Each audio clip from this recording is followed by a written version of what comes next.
Welcome to Chillin' 101. We hope this video helps. You begin by making sure work is safe and processes are halted. Save all files now with Ctrl+S or File Save All so you don't lose edits. Next, stop any running terminals or debug sessions using the Stop button or Kill command. This prevents dangling processes. If you're using Git, commit or stash in the source control view so closing won't orphan changes. Once done, you're ready to move into the actual application shutdown steps. You now perform the closure in a way that preserves state and avoids errors. Close integrated terminals and debug consoles first, because active sessions can prevent a clean exit. Then use File Close Window or the shortcut Control plus Shift plus W to close the window. This triggers VS Code to persist your workspace and session state.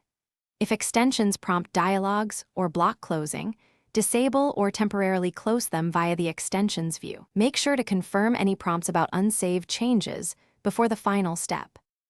If VS Code won't close normally, force quit as a last resort. On Windows, use Task Manager to end code. EXE. On Mac OS, use Activity Monitor and quit process. Once closed, reopen and check Help Toggle Developer Tools console for error messages that explain why exit failed. If errors point to an extension, restart with the Disable Extensions flag to isolate the culprit, then re-enable selectively. Finally, make sure to restart your system.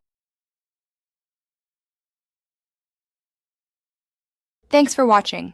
Consider subscribing if we helped you.